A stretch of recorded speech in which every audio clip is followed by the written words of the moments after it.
جربتي قبل كده انواع الدايت اللي بتتخن مش بتخسس؟ هو في حاجه اسمها كده؟ في حاجه اسمها كده، وده اللي هنتكلم عليه في فيديو النهارده.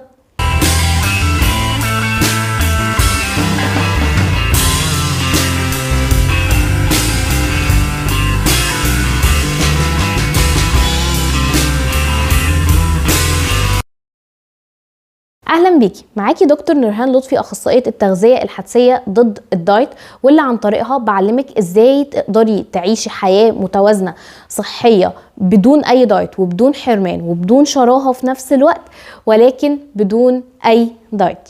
قبل ما نبدا ما تنسيش تعملي سبسكرايب للقناه وتفعلي زرار الجرس عشان يوصلك كل جديد من القناه، ويلا بينا. جربتي قبل كده انواع الدايت او لقيتي نفسك ان انتي بتعملي نوع دايت معين، نزلتي فعلا وزن، نزلتي شوية حلوين، وبعدين بعد ما نزلتي الوزن ده رجعتي تاني ورجعتي حبة عليهم كمان؟ يعني نزلتي 5 كيلو رجعتيهم، او رجعتي 7 كيلو عليهم كمان، بقيتي ازيد من الاول. حصلت معاكي كتير مش كده؟ وتقريبا هو دي مشكلة اغلب انواع الدايت اللي موجودة دلوقتي، الدايتس اللي بتتخن مش بتخسس. في حاجة اسمها كده؟ للأسف في حاجة اسمها كده.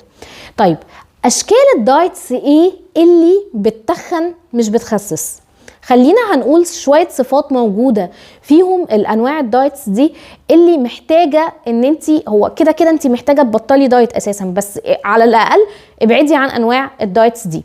أول حاجة ان هي بتوعدك بنزول سريع جدا في الوزن، ودي بنشوفها في بلوجرز كتير، او مش عارفة، او الحاجات اللي بتعمل كده بومينج على انستجرام او الكلام ده كله.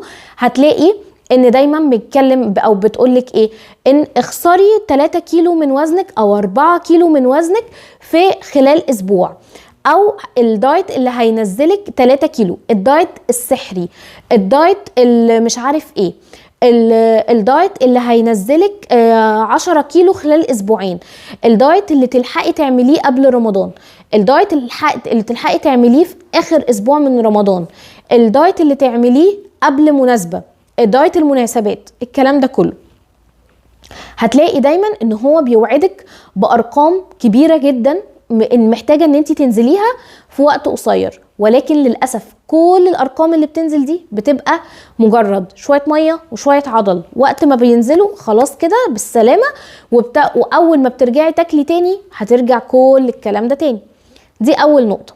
تاني حاجة ان هو دايت غير مرن بالمرة، قواعد ثابتة للكل، الكبير زي الصغير زي الراجل زي الست زي اي حد، كلنا واحد في هذا النوع من انواع الدايت. كلي مش عارفه كام بيضه، وكلي كام خياره، وكلي مش عارف ايه، قواعد ثابته وورقه ثابته هي، وهتلاقي دايما ان اللي بيعملوها، هتلاقي ان النظام موجود على الانستجرام او على الفيسبوك او الكلام ده كله، مكتوب بكميات معينه، لا مكتوب الوزن اللي المفروض يتعمل ليه قد ايه، ولا مكتوب اي حاجه، ولا مكتوب مناسب لمين ولا غير مناسب لمين، هو محطوط مصمت كده. فدي تاني حاجه محتاجه ان انت تاخدي بالك منها، لو لقيتيها موجوده في نوع الدايت اللي انت بتفكري ان انت هتروحي تعمليه، لا فبلاش، ده نوع دايت هيتخن مش هيخسس. تالت حاجة ان هتلاقي دايما بيشجعوا مثلا نوع من انواع البلوجرز او المشهورين او الكلام ده كله. مفيش حد او نظام حياة متوازن هيشجعوا بلوجر او هيقولك انا جربت ده ونزلني مش عارفة كام كيلو في اسبوعين، انا جربت الدايت الفلاني الفظيع المريع اللي مش عارف ايه، ورحت للدكتور الفلاني اللي نزلني مش عارف ايه. دي كلها اوهام واحلام بتتبعلك من الاخر.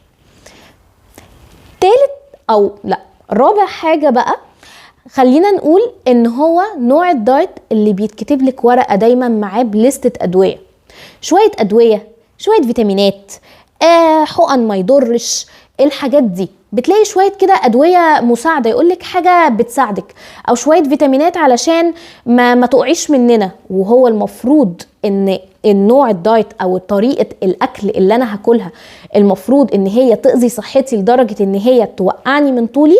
للأسف انواع الدايتس اللي زي دي او اللي بتبقى قاسيه جدا كده مش بتديكي الاحتياجات الكافيه بتاعتك من الغذاء، مش بتديكي الاحتياجات الكامله اللي انت المفروض تاخديها لجسمك من فيتامينات ومن معادن ومن الكلام ده كله.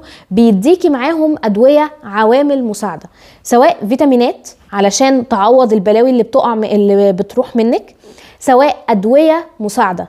صناعه الدايت صناعه مالتي بليونز دولارز، يعني مئات البلايين كلها ماشيه بتتكسب وبتربح من الضعف اللي عندك، من رغبتك الفظيعه ان انت تبقي في جسم حد تاني غيرك، او ان انت عايزه تخسي بسرعه، او ان جوزي راجع من السفر فانا عايزه الحق اخس، انا لسه والده ومحتاجه ارجع لجسمي القديم تاني، او الكلام ده كله. هتلاقي نفسك على طول بيتبعلك اوهام، بيتبعلك حاجات، هتلاقي نفسك انت بنفسك بتقولي مفيش حاجه تسرع الحرق شويه، مفيش حاجه مش عارف تعمل ايه، الكلام ده هتلاقي نفسك بتقولي لنفسك الكلام ده.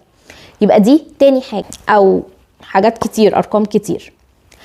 المفاجاه بقى الكبيره ان هو بيبقى شايل مجموعه غذائيه كامله من الاكل بتاعك، سواء الكيتو اللي بيشيلك النشويات، او الفيجن اللي بيشيل البروتين الحيواني وبيشيل الدهون وبيشيل الكلام ده كله.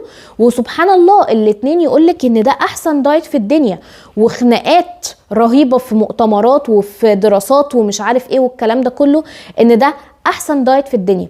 بس دايما الحاجات دي ما بيبقاش عليها long term study. long term study يعني دراسة طويلة الأمد، دراسة بتقول أو بتثبت إن الدايتس دي فعلا فعالة على المدى الطويل، وإلا ما كنتيش بعد ما سبتيها جاتلك شراهة، وإلا ما كنتيش بعد ما سبتيها لقيتي نفسك إن انت كسبتي الوزن ده تاني، وده مش ضعف إرادة، ده خلل في الحرق اللي بيحصل. فدايما هتلاقي ان في مجموعة غذائية متشالة، سواء نشويات او دهون بالكامل او انواع معينة من البروتين او الكلام ده كله، في دايما لستة محرمات كده موجودة فيها مش متناسبة مع اي حد. وده اللي بيعمله فيكي صناعة الدايت، انها بتبيعلك الوهم او بتبيعلك الهوا في ازايز زي ما بنقول. فمش محتاجة ان انت تعملي في نفسك كده. طيب بعد اللي انا قلته ده كله انا محتاجة اعمل ايه؟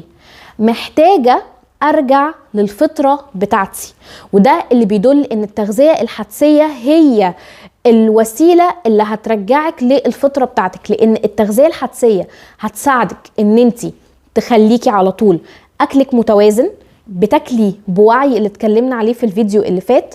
هتلاقي نفسك ان انتي وقتها عارفة تعرفي المشاعر المعينة اللي بتخليكي ان انتي تروحي تاكلي، فهتعرفي تمانجي ده وتعرفي توصلي له صح. فهتلاقي نفسك ان انتي على طول اكلك متوازن بطريقة متوازنة، وعارفة تعيشي حياتك حياة طبيعية، مش حياة واقفة لحد ما اوصل لارقام معينة بجسم معين وبعدين ارجع تاني. ببساطة دي انواع الدايتس اللي بتتخن مش بتخسس. لو عجبك الفيديو ده ما تنسيش تعملي سبسكرايب للقناة وتفعلي زرار الجرس، وما تنسيش تشوفي الفيديوز اللي فاتت وتتابعيني عشان تشوفي الفيديوز اللي جاية، واشوفك في الفيديو الجاي.